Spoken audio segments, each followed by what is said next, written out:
Welcome to a new edition of the Famous Interviews with Joe Dimino. On this episode, we talk with podcaster, author, and grief consultant Victoria Volk.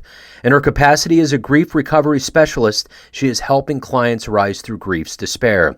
She is also a Reiki Master doing energy work on clients. She explains what she has lived through in her life and how she has turned a corner and confronted the past. We get into this and so much more. Enjoy this interview.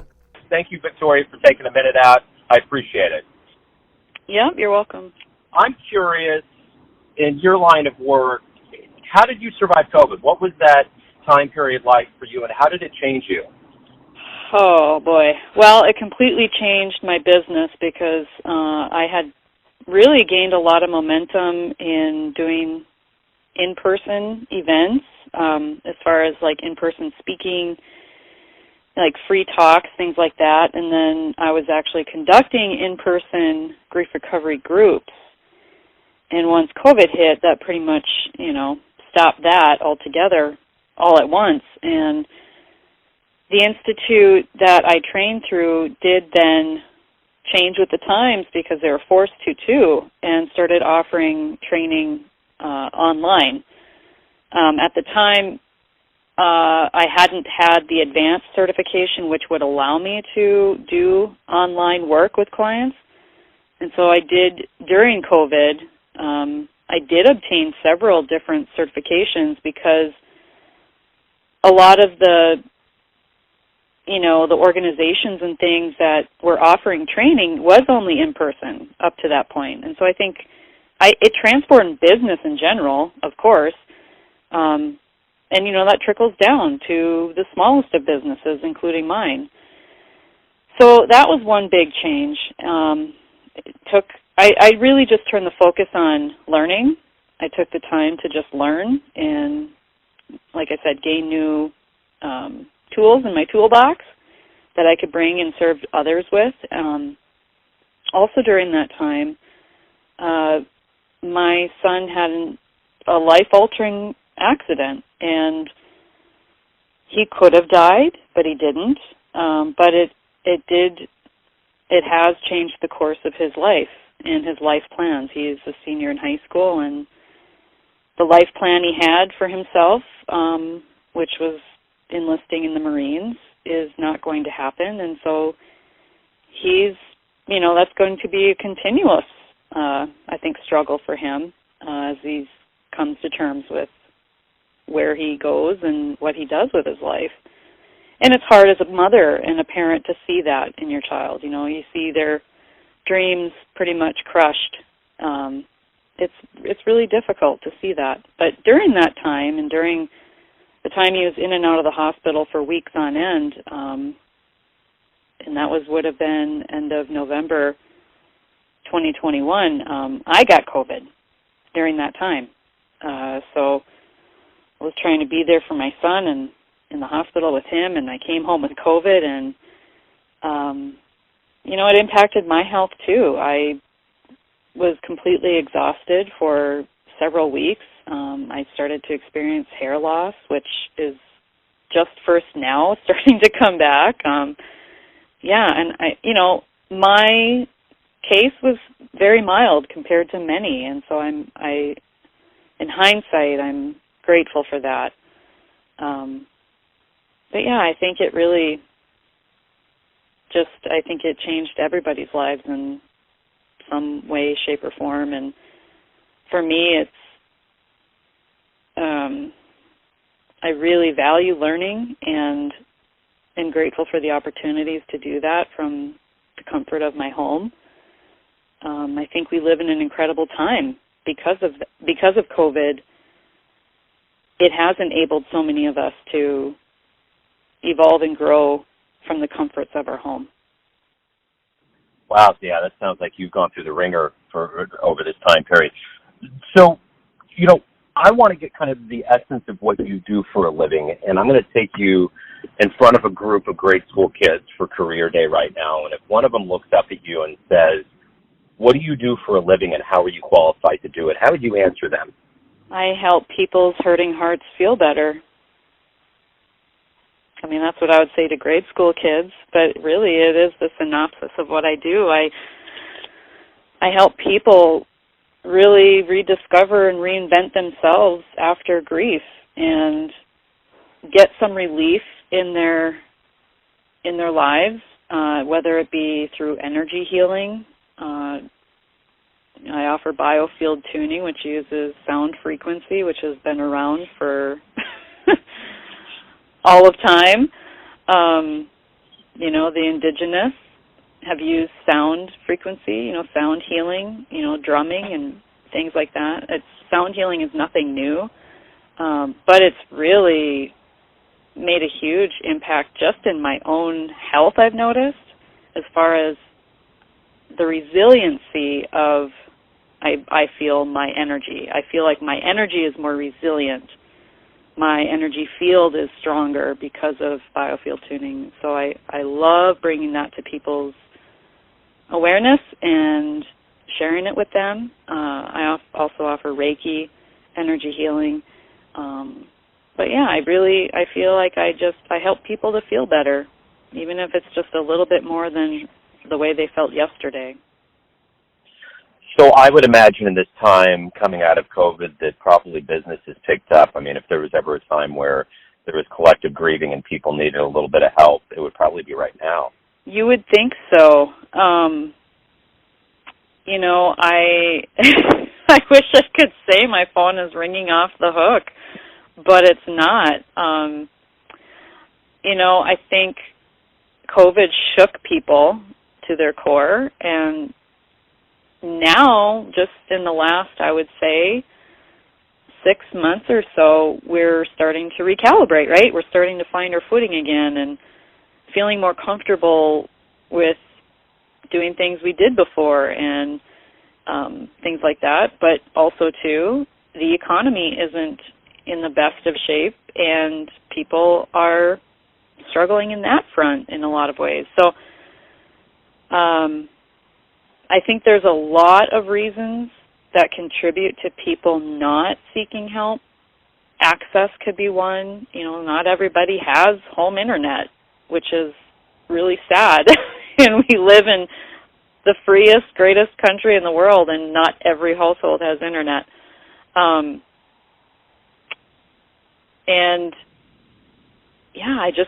think there's just a lot of factors that prevent people from seeking help. And like I said, it could be financial, it could be access, it could be just not being ready. Like I said, I think now people are starting to find their footing and maybe feel a little bit more secure where they're sitting, and maybe not. But if they are, then it takes time. It might not be ready to really dig in deep to what took place during COVID, to maybe the people, looking at the relationships they lost during COVID.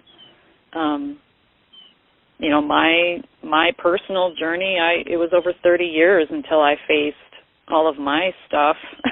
So, we spend a lifetime getting to where we're at.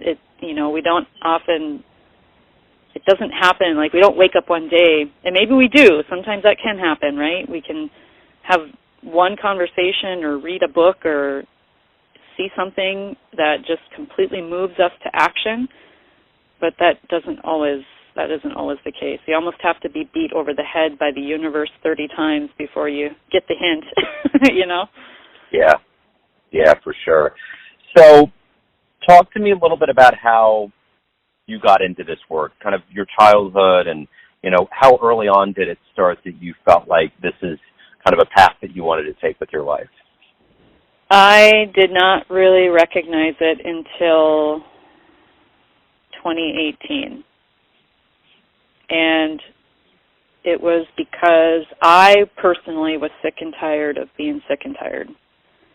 My personal growth, where I started that process, it really started in 2014.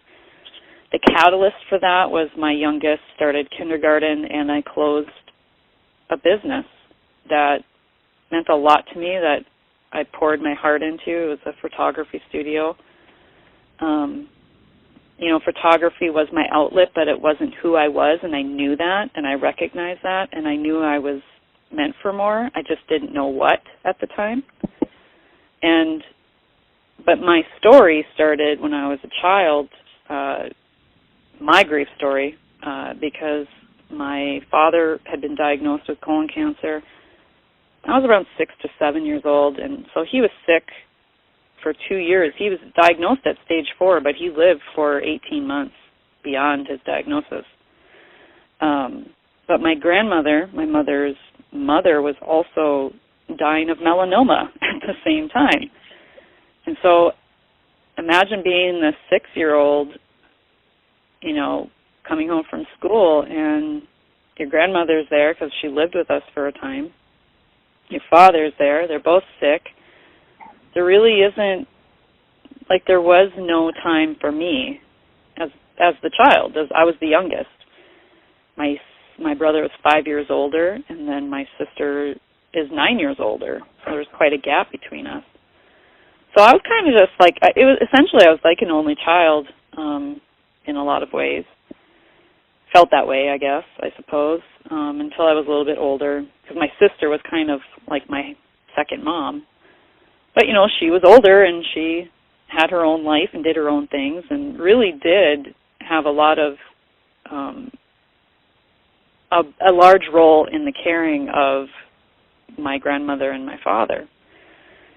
So everyone was busy, and so that's how the environment was early on in my life, and just a lot of chaos, right? A lot of chaos and sadness and grief, knowing what's coming, right? And that, ultimately he did pass away when I was 8. My grandmother passed away the year before him, and so my mother was, lost her mother and her husband, and then there was 3 kids at home that she had to still parent. And she didn't know how to do it. And did not handle things well, didn't handle the grief well, like most people are taught to. We don't grow up. We aren't taught the things that we should be learning, I guess, about grief. Quite the opposite, really, and so that trickles down, right, into the youngest and most impressionable in the home, and usually the children. So I grew up very angry, and I was also sexually abused within about a year after my father passed and into my early teens. So I just really grew up very angry at the world, angry at God, angry at my mother, just very angry. But I didn't often outwardly express it. I journaled until my mother read my journal, and then I stopped journaling. But I wasn't like an unruly. I wasn't the kid that was out causing trouble or bullying other kids because of my pain. I was the kid that was suffering silently, and it ate away at my spirit for over 30 years. And there's lots of loss in between there, because grief is cumulative, and it's cumulatively negative, and it just stacks up like luggage, and until we feel like the weight of the world is what we're carrying, and it's so heavy, we would give anything just to lay it down. But and people say, well, give it to God. I even got a tattoo, let go, let God. But no one tells you how. No one tells you how to do that. For me, I discovered grief recovery through Google. That was in late 2018. Early 2019, actually. But I had another loss that really brought back all of the pain and loss of my father, because it was his last living brother that he was very close to, who I hadn't seen in 30 years since my dad's funeral. Because once my dad passed away, we no longer, that family had nothing to do with us, and we had nothing to do with them, and I was the collateral damage of that, right? Like, I didn't have a choice, really. I was, I'm 8 years old. I don't have a choice, like, I can't go drive and see my grandma. But I never heard from her either, my grandmother, my grandfather. So I not only lost my father, but I lost an entire family in one fell swoop. So a lot of loss, a lot of trauma. Yeah. And it just took me many years to come to terms with, I just need to face this, or else it's going to continue to dictate the rest of my life, which it had been. Who would you consider a role model or a hero for you in your life? I don't say this to be chauvinistic or conceited or anything like that, but I became my own hero. And I think if there's anything that anyone listening to this can take away is that it is our responsibility to be our own hero. And it takes courage to do that. It takes courage to face your grief, to face your fears, to face your trauma, to do all of that. And that inner work is your work. It's nobody else's. And so I had to become my own hero, or else I would have just continued to live in the story of what happened. I would have been continuing to be the victim in my story. Absolutely. So what is it that you look forward to in the work that you do? What is it that motivates you every day? What do you look forward to the most? I really, if it's just one person that I can serve and help them to transform their lives, I have seen the ripples of that. I'm seeing the ripples of that in the clients I'm working with right now. It's changing how they communicate with their spouses. It's transforming their hearts right before my eyes. It happened for me, and to see that in other people's lives, it is, I just get goosebumps just saying it, because I really feel like people need hope, and there are things that work. There really are things that work, and when you've tried everything, you think you've tried everything. I thought I tried everything. And I want to leave a legacy of, I want to leave,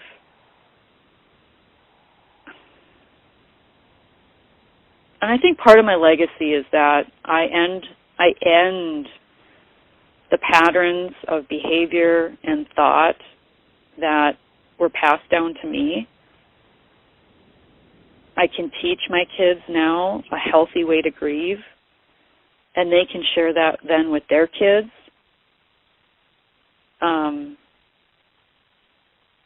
The cyclic patterns and the generational crap that gets passed down, it can end with me. And that's, I think, the legacy that I think I'm working towards. I think a lot of it has been subconscious, right? Like, because I started to see, and I get glimpses of it. I'm not perfect. I still get glimpses of it. Just recently I was reflecting on this, because when my kids were young, I was a raging mom. All of that anger that I had been carrying, I was projecting that on my kids, who were just being kids. But we resort to what we know when our backs are up against the wall, and when we feel insecure, and when we feel challenged. So when we know better, we do better. And that's what I'm hoping to pass on to my kids. Yeah. So everyone has a perception of you, your family, your friends, your clients, but ultimately you live your life. You have a perception of yourself. Who do you think you are? That's a good question. I like that. That's deep. Yeah. Who do I think I am? Oh, man. Wow, that's tough. I don't think I'm any different than anybody else. I'm just a little bit further along than the next person, maybe. But there's always someone who's further along than me, right? So I just feel like I'm just a person on a path and on their journey who's picking up tools along the way and doing their best to implement them and be a light for others and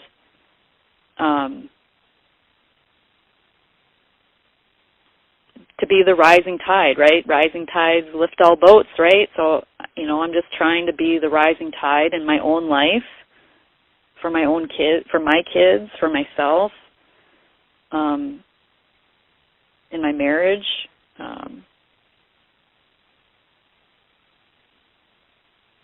Compassionate, empathetic,